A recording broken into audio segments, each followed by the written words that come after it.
कि एक मरीज़ थे और उनको बीपी की दवा चल रही थी और उन्होंने ऐसा किया कि वो अंत में ब्रेन हैमरेज लेके डॉक्टर के पास आए। तो कहने का अर्थ है कि चूँकि वो बीपी की दवा खा रहे थे और उनको किसी ने बताया कि हम तो आयुर्वेदिक दवा खा रहे हैं और मेरा बीपी अब ठीक हो गया है, इसलिए आप अपनी दवा बंद कर दीजिए और हमारी जो दवा खा रहे हैं अभी खाइए, आप भी ठीक हो जाइएगा। दवा खाने की ज़रूरत ही खत्म, बस आयुर्वेदिक दवा खाइए, कुछ ये सब कीजिए, वो सब कीजिए, ऐसे वैसे। तो उनका जो कहना था, तो मेरे कहने का मतलब है उसके बाद हुआ क्या, चूँकि वो बहुत बुजुर्ग थे, जो कहने वाला था वो यंग आदमी था। बुजुर्ग के साथ ज़्यादा बीपी होगा, उसका हो सकता है कम बीपी हो। हुआ अंत में ये कि बुजुर्ग बीपी की दवा खाना बंद कर दिए और उनका बीपी इतना बढ़ गया कि ब्रेन के दिमाग के अंदर जो खून की नली होती है फट जाती है, खून नली के बाहर दिमाग में चला जाता है और वो जो बेहोश होके जब डॉक्टर के पास आते हैं, हमारे पास ही आए थे और उनको हम बताया, पूछे तो कहानी पता चला, ऐसी सी बात, दवा बंद कर दिए, ऐसी सी बात थी, बताया गया कि दवा इसी तब बंद कर दिए, हो गया।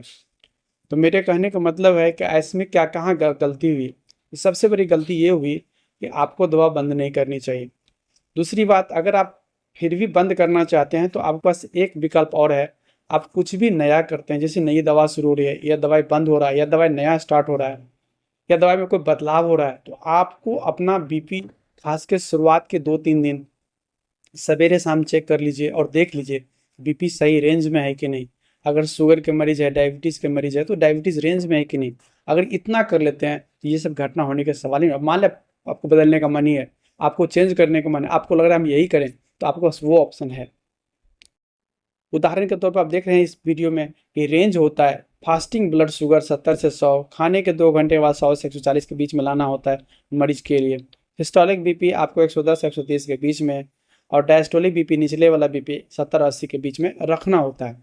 तो मेरा यहाँ कहना क्या है कि ये जो रेंज है, हम लोग लाखों वर्षों से हमारा जो शरीर है इस तरह से विकास के क्रम में जो बना है, उसमें यही रेंज सही है और सही है, क्योंकि यह करोड़ों लोगों पे इस तरह से देख लिया गया और यही रेंज होता है। कोई आदमी बोल दे कि 5.5 फीट का आदमी, तो मान ले कहेगा, एक तो जीरो बढ़ा कहेगा 55 फीट का आदमी, तो मानिएगा कभी कभी नहीं मान सकते, क्योंकि उतना बड़ा आदमी होता ही नहीं कभी 55 फीट बड़ा आदमी। तो ठीक रेंज होता है हर कुछ का, वो रेंज के अंदर में रहना चाहिए। अगर रेंज के अंदर में है तो कोई दिक्कत आपको होने की संभावना बहुत कम है या नहीं के बराबर है।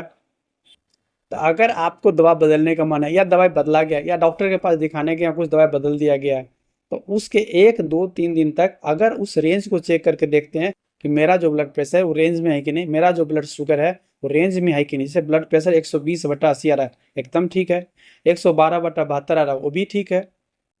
तो कहने का मतलब हुआ कि आपको अपना बीपी और शुगर खास के जब कभी बदलाव होता है, नई दवा लिखी जाती है या दवा आप बंद कर दिए हैं किसी कारण बस आपको लग रहा है कि मेरा बीपी कम रहा, बंद कर दिए हैं, तो बीपी चेक करके देखते रहिए बीपी बढ़ तो नहीं रहा है। अगर बीपी रेंज में रहता है या मान लिया आप कोई घरेलू उपाय कर रहे हैं, एक्सरसाइज कर रहे हैं या खाना में परहेज कर दिया या अपना मोटापा घटा लिया, ये सारा चीज़ बीपी को पहले से कम करता है। तो अगर मान लीजिए बीपी बिल्कुल सही हो रहा है इसके करने से, तो कर सकते हैं, कोई गलत बात है ही नहीं।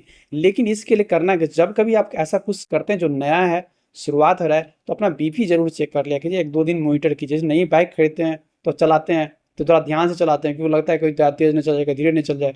नया मोबाइल खरीदो, सोचते हैं कि सही से चलाए। ठीक उसी तरह से नई कोई दवा लेते हैं तो आपको सोचना ही चाहिए सही से हम मेरा बीपी सही रह रहा है कि नहीं रहा है। इसी बात को बताने के लिए वीडियो बना हुआ है। बहुत सारे लोग सिर्फ कहने पर दवा खुशी में आकर के यूफोरिया में हाँ ऐसा करेंगे हमारे साथ भी ऐसा होगा और बंद कर देते हैं, और इससे उनका बहुत बड़ा नुकसान हो जाता है। धन्यवाद।